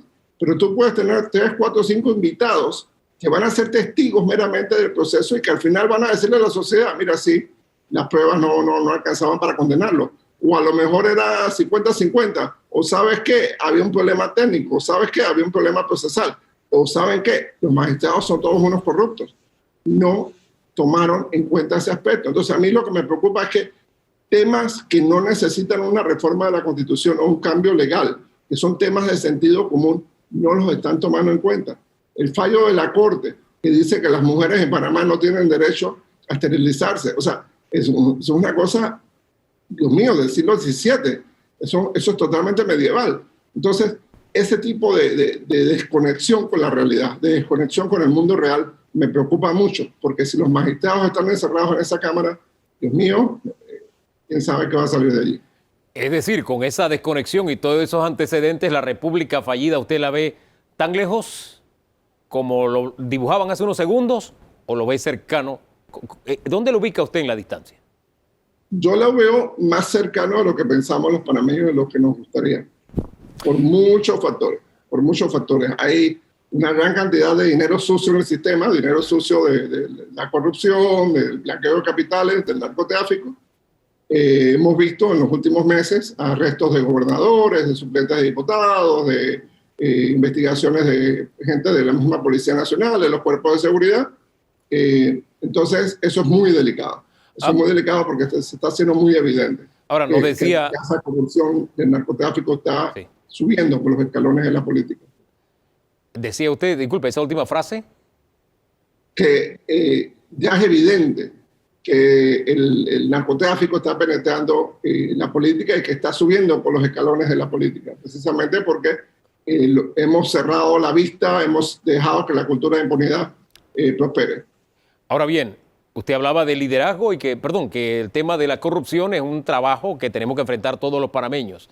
Nos decía don Alberto Alemán Subieta que en el país hay liderazgo, hablando específicamente del Ejecutivo, que el debate para algunos es si le gusta o no le gusta la forma, pero evidentemente hay un liderazgo. ¿Lo siente usted en este tema de la lucha contra la corrupción? Para nada. No, realmente en este tema el país ha estado huérfano. Desde la invasión el país ha estado huérfano. El principal tema causante de la invasión, que fue el tema del abuso de derechos humanos, el tema de justicia, ha sido el último tema de la clase política. Para panameñistas, PRD, Cambio Democrático, todas las fuerzas políticas han pasado por allí y todas las fuerzas políticas le han dado la espalda a la justicia. Ahora bien, con todo ese antecedente, teniendo en cuenta que hay términos que van corriendo en casos de alto perfil todavía y que no realizamos las audiencias como país, lo digo como sociedad, se avecina una que, bueno, es histórica, viene caso Pinchazos. ¿Usted qué prevé que va a suceder con este tema? Mira, Hugo, Albert Einstein decía que si la definición de él, el de loco, era aquel que esperaba que haciendo las mismas cosas ibas a tener resultados distintos. Y efectivamente, o sea, es muy difícil tenerle fe a la justicia panameña porque no hay ningún indicio de que haya cambiado nada. Yo espero que estas 2 próximas designaciones del presidente Cortizo para la Corte Suprema de Justicia sean el comienzo del cambio de la cultura de impunidad que existe en la Corte Suprema de Justicia. Espero que sean muy buenas designaciones, que sean personas muy éticas, una formación moral y una formación intelectual sumamente robusta y que sean lo suficientemente valientes para pararse a los magistrados y a los otros poderes que pretenden controlar la Corte Suprema de Justicia. Los magistrados que ya nombró el actual presidente nos dan un síntoma de que vamos en ese camino o que es más de lo mismo. Yo creo que han sido nombramientos sumamente positivos. La magistrada María Eugenia López Arias, por ejemplo, es una magistrada de mucha legitimidad, de mucho respeto. La magistrada Maribel Cornejo, una especialista en derecho penal, incluso en delitos de cuello blanco, o sea, que ya conoce su materia. El magistrado Carlos Vázquez, un magistrado con mucha raíz en el derecho, en las tradiciones jurídicas panameñas, en el Colegio de Abogados, en sociedad civil. Y me parece que incluso el magistrado Olmedo Rocha, que fue una designación del magistrado Juan Carlos Varela, ha sido una adición muy positiva y muy refrescante a la Corte, porque ha adicionado mucha energía, ha adicionado una visión ética y una visión distinta de la justicia. Creo que en ese sentido hay un elemento positivo. Nos da esperanza, podemos esperar que ese lado oscuro de la fuerza que hay en la Corte, para usar las palabras de Harry Díaz, ¿tiene sus días contados? No. ¿No? No. 2 nuevos magistrados hacen una mayoría, pero no cambian a toda la Corte y no cambian a todos los jueces, magistrados que hay para allá abajo. Recordemos que hace unos años la Corte Suprema de Justicia hizo una atrocidad, que fue designar de a dedo más de 900 funcionarios judiciales para el sistema penal acusatorio. De a dedo. Más de 900 funcionarios judiciales para el sistema penal acusatorio. Tamaña injusticia con la justicia, hay que corregirla.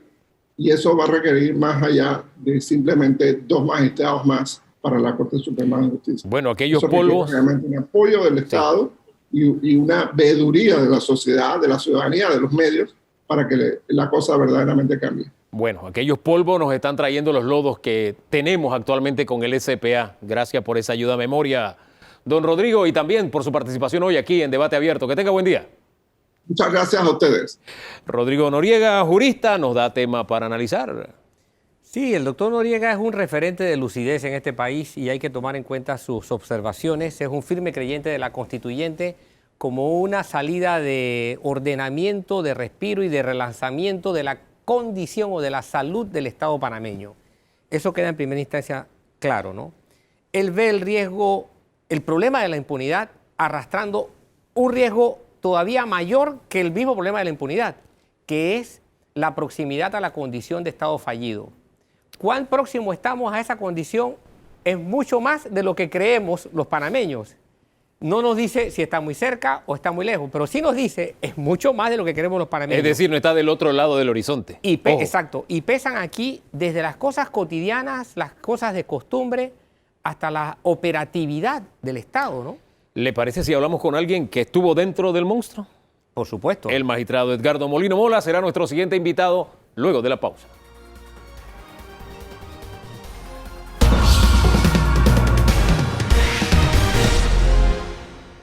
Les adelantamos, Edgardo Molino Mola nos acompaña, ex magistrado de la Corte Suprema de Justicia. Buen día, don Edgardo.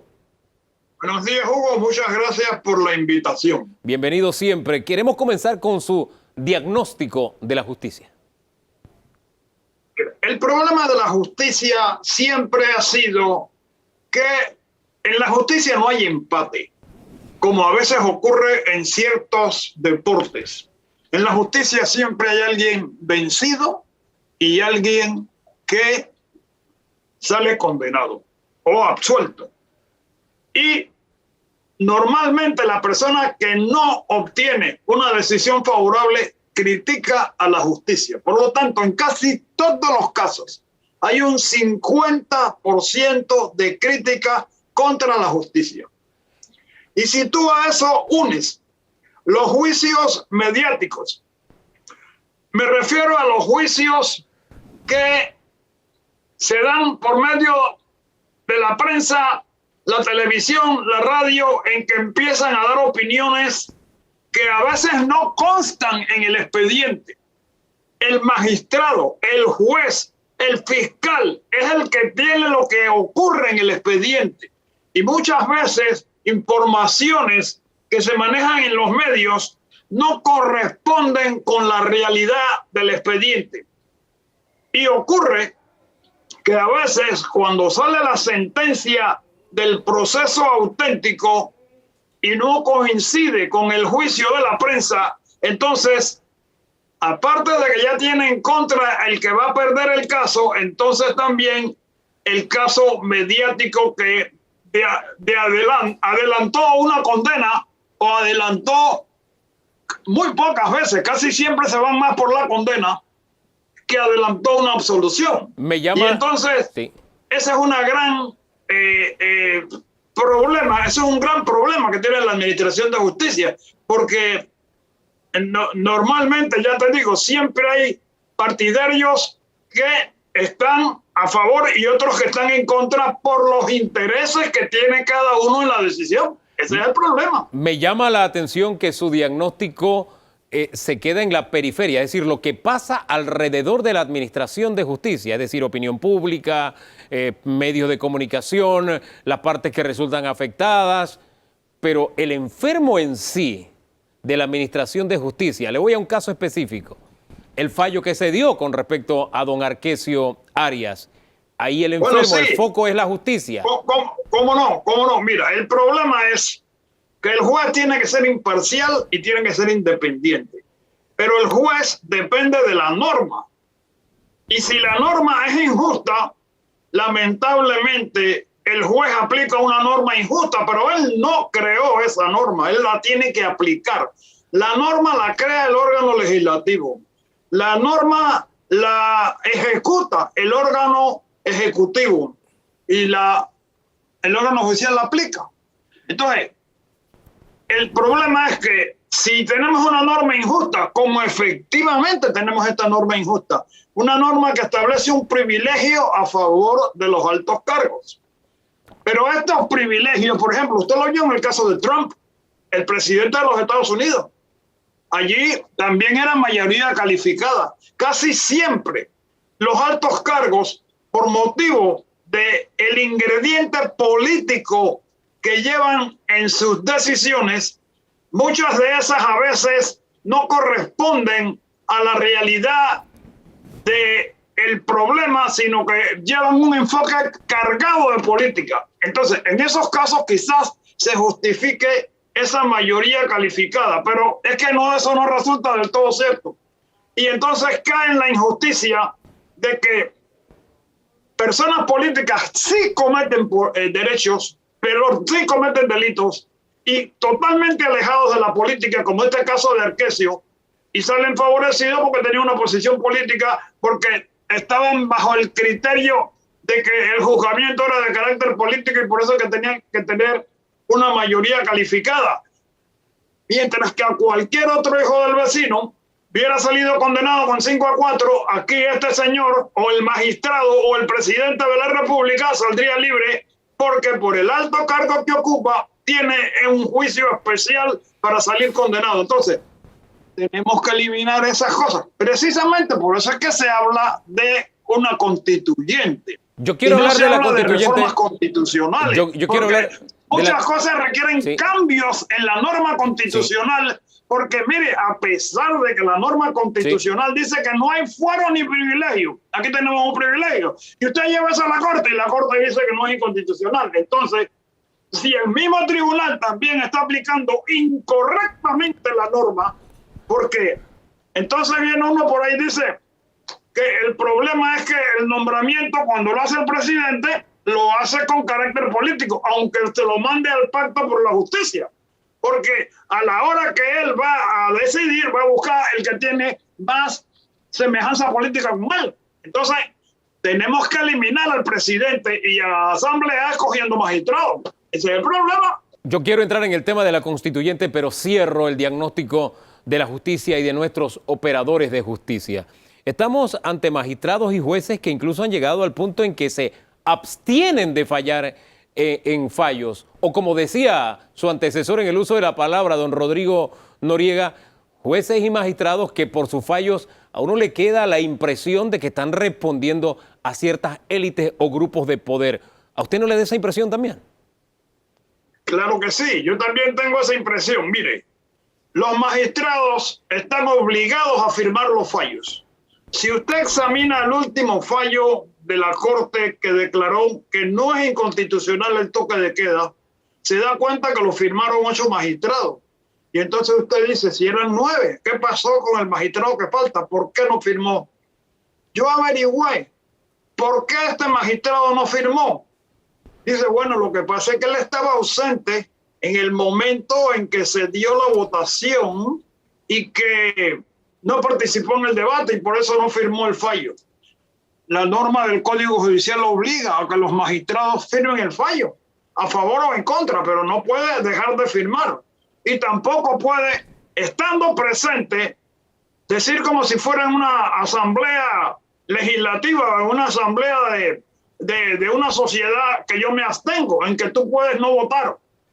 En las cuestiones judiciales tú tienes que decidir a favor o en contra, pero no puedes decir que te abstienes. Y eso yo por primera vez lo veo de unos años para acá, pero eso es un absurdo, porque el Código Civil dice que el tribunal, en el artículo 2, que rehúsa fallar sobre pretexto de insuficiencia de las leyes, oscuridad o laguna, o porque no estaba, o porque no quiso votar, incurre en responsabilidad. Pero lleva usted un caso de eso a la Asamblea y nos encontramos que la Asamblea juzga a los magistrados juzgan a los diputados y entre ellos se tapan y entonces no ocurre nada. Miren ustedes, ¿cuándo se ha condenado a un diputado aquí? Aquí tuvimos una condena de un magistrado, que ya todos conocemos que pasó 5 años en la cárcel. Y tuvimos una condena de otro magistrado, pero precisamente tuvo una mayoría en la Asamblea en contra, que si hubiera sido un juicio como todos, hubiera salido condenado, pero tenía mayoría calificada. Entonces, ese magistrado no le pasó nada. Ahora bien, a pesar de que tuvo todos los votos mayoritarios en contra, lo mismo que pasó con Marquesio y lo mismo que ha pasado con, ya les digo, con magistrados que no firman y no les pasa nada, magistrados que se abstienen y no les pasa nada. Y la verdad es que todas estas cosas ocurren porque se los vienen permitiendo el sistema. el cambio del sistema es a través de constituyente y me gusta que hemos caído en que la fiebre no solo está en la sábana, está en el enfermo también, el mismo sistema judicial. Así que antes de entrar en tema constituyente, Danilo Toro tiene una pregunta. Sí, he visto con claridad el planteamiento del exmagistrado Molino Mola y nos llevó a la constituyente de manera automática y espontánea, porque lo que plantea el magistrado es la justicia en sí está amarrada por las normas y las normas han llegado aquí a una situación en la que no les dan espacio a los magistrados.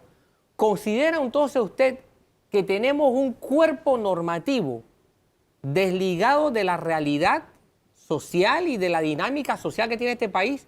¿Es el momento de replantear entonces nuestro cuerpo normativo? O sea, ¿hay incoherencia entre lo que es la vida social y la norma? Eso de sociología se le llama anomia, cuando no hay correspondencia entre la estructura legal, entre los fines de las leyes y lo que se hace.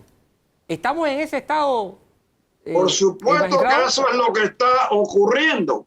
Por ejemplo, usted lo puede ver eso en diferentes partes. Usted lo puede ver en el sistema de representación política, que estamos escogiendo una pésima asamblea por el sistema de elegir los diputados y permitirles la reelección indefinida. Estamos teniendo un presidente con demasiado poder porque tiene unos poderes amplísimos y un presidente que está nombrando magistrados, un presidente que está nombrando procuradores, un presidente que puede indultar, un presidente que puede hacer un montón de cosas que en realidad, llamando por ejemplo a sesiones extraordinarias a la Asamblea, ¿por qué la Asamblea va a necesitar que el presidente sea el que la llame si ella puede reunirse por derecho propio, pero es la propia Constitución la que no le permite eso, sino que tiene que esperar que el presidente lo haga? O sea, hay una serie de normas que hay que cambiar, porque por ahí anda una falacia diciendo que las constituciones no resuelven problemas. Eso es falso, porque los gobiernos, las personas que están en el poder, solamente pueden hacer lo que la Constitución y la ley lo autorizan. Y si la ley lo autoriza a hacer algo malo, entonces él se está basando en la ley. Pero si usted cambia la ley o cambia la Constitución, no le va a permitir eso. Porque si usted hace que un magistrado, a pesar de que la Constitución dice no habrá fueros ni privilegios, al fallar la inconstitucionalidad de un caso, en donde evidentemente hay un privilegio, como en el caso de los juzgamientos especiales, que se requiere mayoría calificada para condenar por el mismo delito a una persona que tiene un alto cargo, sale inocente, no culpable, como dicen ahora, mientras que un ciudadano de a pie sale condenado. Entonces, ¿qué clase de sistema es ese? Si usted ve, usted le pregunta al magistrado que falló, a los 5 que fallaron en contra. Oiga, pero ¿cómo fue eso? Dice, bueno, mayoría calificada, así que por eso fue que salió el sueldo.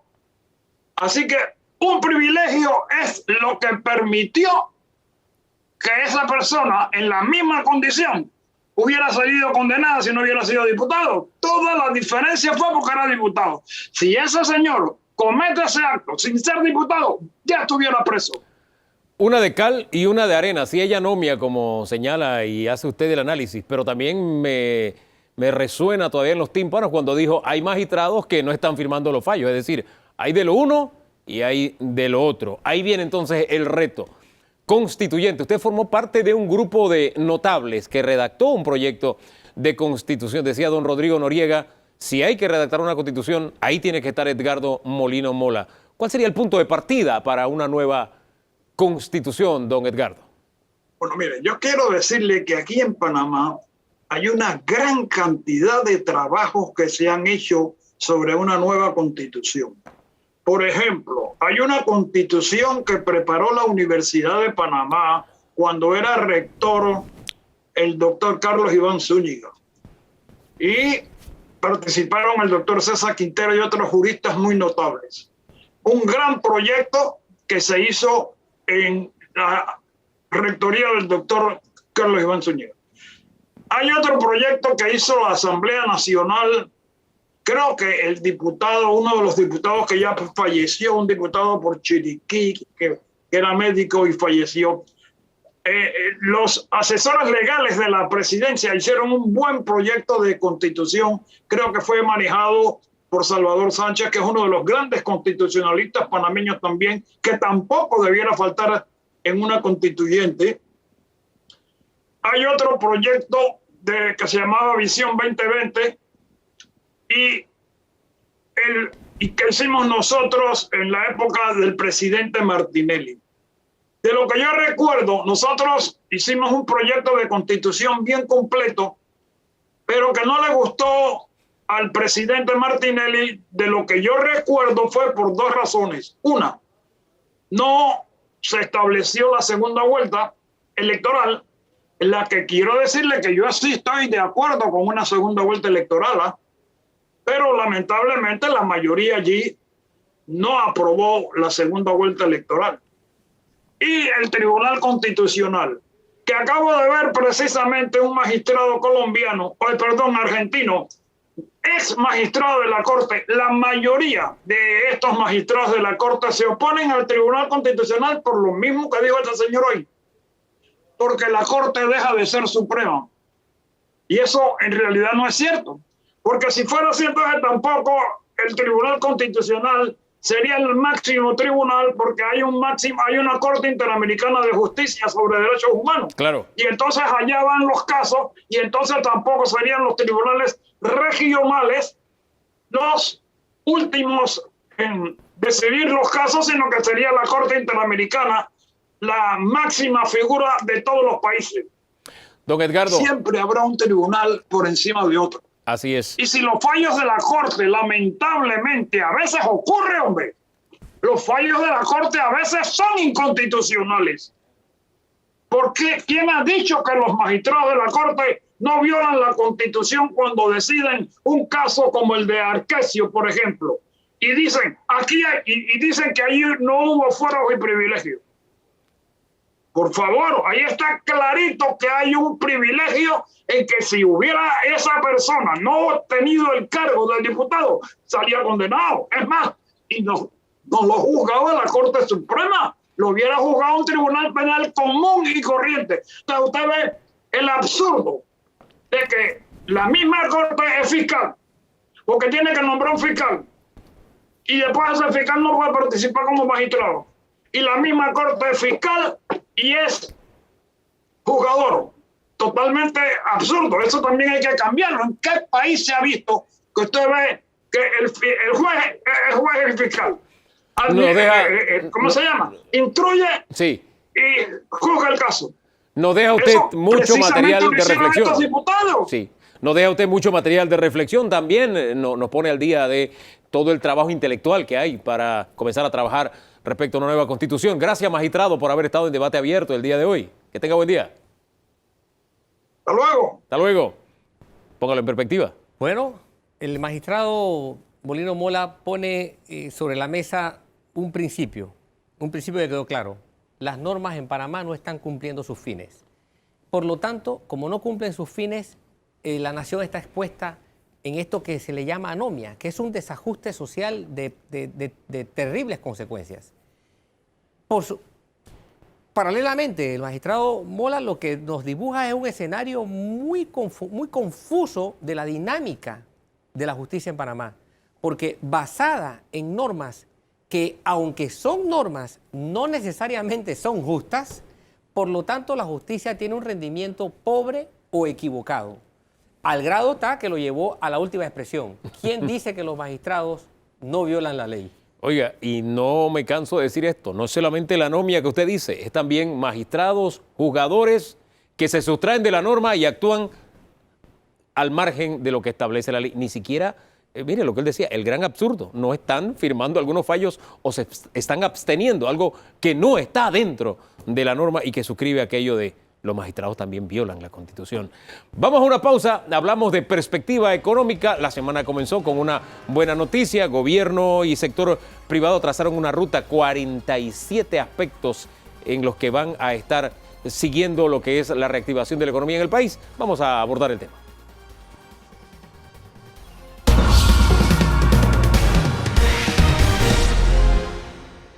Sobre el escritorio de trabajo hay 47 propuestas, un portafolio de 47 propuestas para reactivar la economía. Con este tema comenzó la semana y es digno de análisis. Nos acompañan el viceministro de Comercio, Omar Montilla, y también por el CONEP, Antonio Fletcher. Buenos días a los dos, bienvenidos.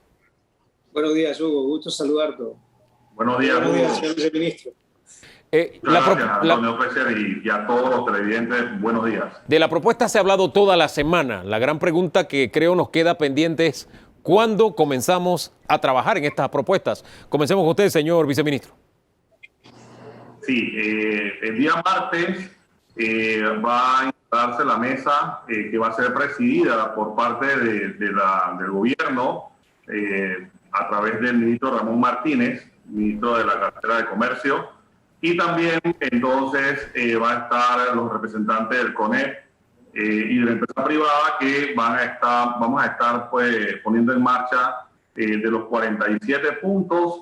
Hay 26 que ya el gobierno de una u otra forma está implementando, y de manera complementaria vamos a estar entonces viendo los otros temas conjuntamente con la empresa privada para darle la forma y que también se empiecen a ejecutar de una forma inmediata. ¿Qué diferencia esta mesa, la que se instalará el martes, de la de reactivación económica y laboral que ya tenían el gobierno y el sector privado, y del que el sector privado en varias veces amenazó con irse porque como que no se movía la mesa, no había acción, no había actividad? Señor Fletcher.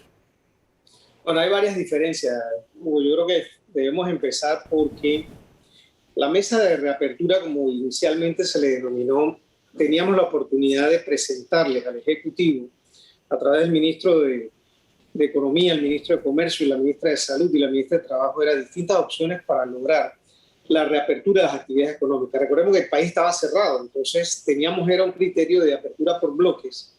Sin embargo, en la apertura por bloques hemos llegado al año 2022 y no hubiéramos abierto las actividades económicas. Y se hace un planteamiento muy sensato donde se analizan actividades económicas por actividades económicas, y eso permitió realmente desde el mes de junio lograr un nivel de comunicación importante que nos permitiera realmente poder ir en actividades que fueran realmente importantes, darle la oportunidad al sector privado de empezar a trabajar. Y por supuesto también salió la mesa económico-laboral, que fue un ejercicio de diálogo social bien importante, donde entre trabajadores y empresarios tuvimos la gran oportunidad de ponernos de acuerdo en un momento muy complicado, porque El tema era los contratos suspendidos y el tipo de reglamentación que existe a través de la rigidez del Código Laboral, que tenía que recibir algunas modificaciones porque realmente el país estaba totalmente paralizado. Esta nueva comisión tiene una gran diferencia. Primero, tenemos un documento base con el cual, como señala el viceministro, hay 23 iniciativas que tiene el gobierno llamadas acciones prioritarias, y de esas 23 hay 14 que son similares o complementarias a las 47 que se están presentando. ¿Eso qué implica? Que hay proyectos que están siendo manejados por el Ejecutivo en estos momentos que también se complementan con las iniciativas planteadas en el documento 47 propuestas.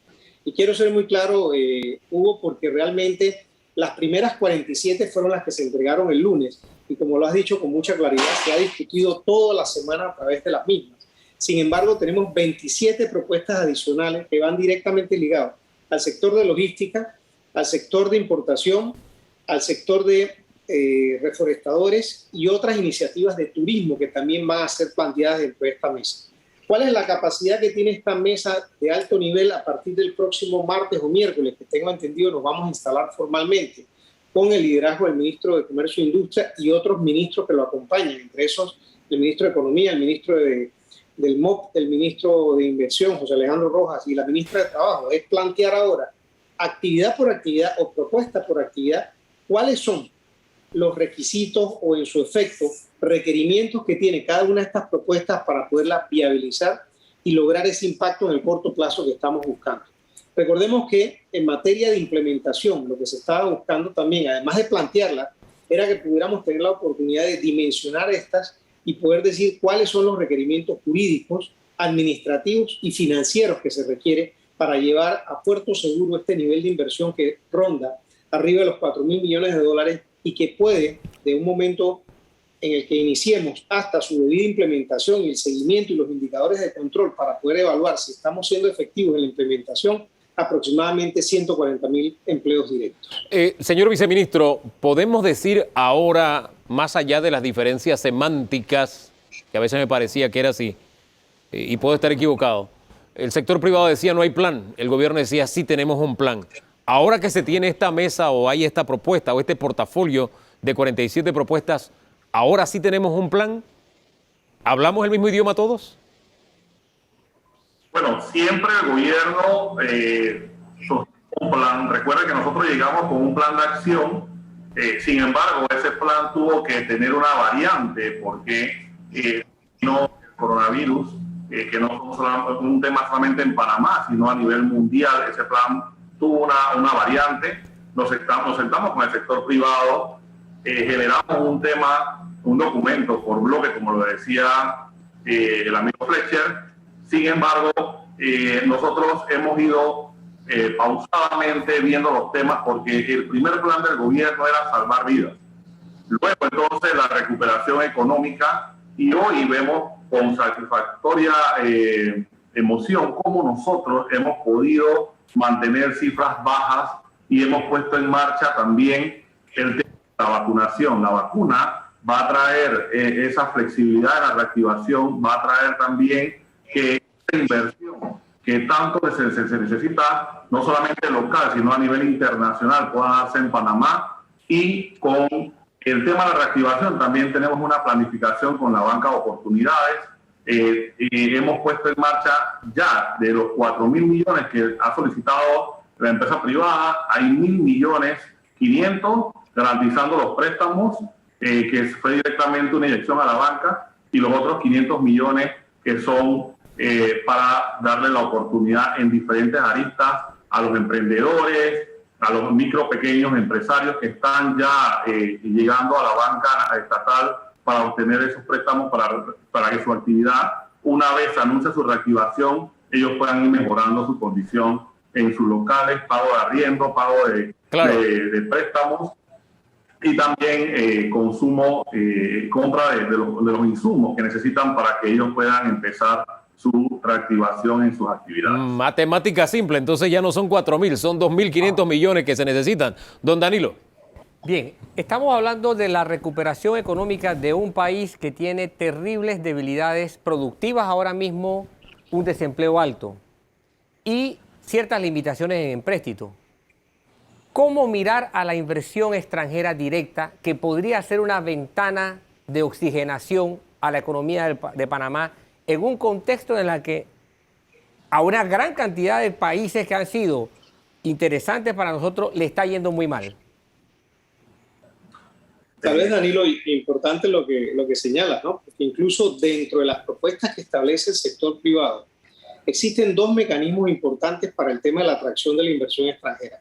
El modelo económico panameño toda la vida ha tomado con buen ánimo la atracción de la inversión extranjera y ha sido parte fundamental durante los últimos 10 a 15 años. Tanto así que nosotros en Panamá liderizamos tradicionalmente la inversión extranjera en la región, con niveles arriba de 4 o 5 mil millones de dólares al año. Pero en este caso, puntualmente, y vamos a citar en este caso las medidas transversales señalan con mucha claridad elementos como simplificación y digitalización de los procesos para la ejecución del ejercicio empresarial. Segundo tema, tratar de establecer un mejor clima o proceso en todo lo que es la parte de tramitología local. Tercero, implementar mucho más agresivamente todo lo relacionado con la nueva ley EMA, que evidentemente es un buen elemento para hacer competitivo al país o elevar los niveles de competitividad del país para atraer inversión extranjera. Pero en estos momentos hay que reconocerlo, que así como Panamá está enfrentando una difícil situación socioeconómica, porque hay que reconocerlo, los niveles de crecimiento del Producto Interno Bruto así lo señalan, y particularmente como los elementos macroeconómicos del último periodo, particularmente en el año 2020, habían sufrido tanto por el efecto de la pandemia. Recordemos también que al principio, y contestándole un poco a Hugo, cuando nosotros nos sentamos con el Ejecutivo a finales del 2019, el tema sobre la mesa era el proceso de recuperación económica. Sin embargo, caemos en la pandemia y ya no solamente se tiene que hablar de recuperación, tenemos que hablar de reactivación económica. Vamos ahora con el proceso de recuperación económica y después, en una tercera etapa, tendremos que tomar en consideración otras estrategias que nos permitan poder alcanzar nuevamente los niveles de crecimiento de la economía local. No obstante, si nosotros tomamos en cuenta cuáles son los conductores del crecimiento de la economía panameña, tenemos que ser muy claros en el proceso de logística. Entendamos esto, todo lo relacionado con el clúster o el conglomerado del canal, que afortunadamente no ha sufrido mucho con la pandemia, porque la dinámica alrededor de los puertos, del proceso logístico, se ha logrado mantener por lo menos estable durante los últimos periodos. Eso es un buen elemento para pensar que en ese sector particularmente no tenemos que estar hablando de recuperación, sino probablemente de un nivel de crecimiento. Pero tiene sectores como la industria de la construcción, el comercio al por mayor o al por menor y el turismo, que sí han sufrido de manera significativa. Entonces, lo que hay que hacer es realmente plantear, y por eso se pone en el documento, propuestas que permitan a esos tres sectores que tienen un componente de la población económicamente activa muy importante, que hay que tomar estrategias muy específicas para poder volver a reactivar el sector, principalmente en materia de comercio, turismo y sobre todo la parte de construcción. Ese es el gran reto, que tenemos. Particularmente, sí. Son sectores muy importantes de la economía que no solamente tienen un peso importante, sino que además hacia abajo el efecto cascada es extremadamente positivo. Bien, es el reto que tenemos como país. De dinamizar. Es el reto que tenemos como país. Yo decía, cuando comenzamos con todo esto que ya está sobre la mesa, porque el tiempo es importante. Le doy a cada uno 15 segundos nada más, porque la gente está pendiente. Generación de empleos. Cuando yo comienzo a ver los resultados de todo esto que se está hablando. 15 segundos porque estamos pasado el tiempo. Señor viceministro. Muchas gracias, Hugo. Definitivamente vamos a tener planes a corto, mediano y largo. A corto tenemos 58 proyectos, unos viales, otro de recuperación de parte de la construcción de colegios y reparaciones de colegios. Lo otro, la inversión también que ha llegado a través de EMA y las empresas CEN, que ya están instaladas en Panamá y que están generando ya en plena pandemia alrededor de 200 plazas. Lo dejamos con usted hasta ahí. Lo dejamos con usted hasta ahí. En términos de tiempo y esperanza, Conep, 15 segundos también. Es muy fácil, Hugo. Empezamos el próximo martes con una comisión de alto nivel donde el propósito del sector privado es llevar una metodología que permita darle seguimiento a las propuestas y darle respuesta a todos los panameños. Gracias a los dos por haber estado hoy aquí en Debate Abierto, señor viceministro, también señor Fletcher, que tengan un buen día. Igualmente, saludos a todos. Es un asunto de tiempo, el tiempo acá se nos acabó, don Danilo, pero nos queda la esperanza. Queda la esperanza, exacto. Por lo menos hay convergencia entre estos dos sectores que antes tenían cierta divergencia. Había cierto roce, hay que ponerlo de esa manera. Gracias a ustedes por la sintonía. El próximo domingo estamos juntos otra vez. Primero Dios, de aquí entonces hacemos el esfuerzo y nos regalamos la mejor jornada de nuestras vidas. ¿Le parece? Bendiciones.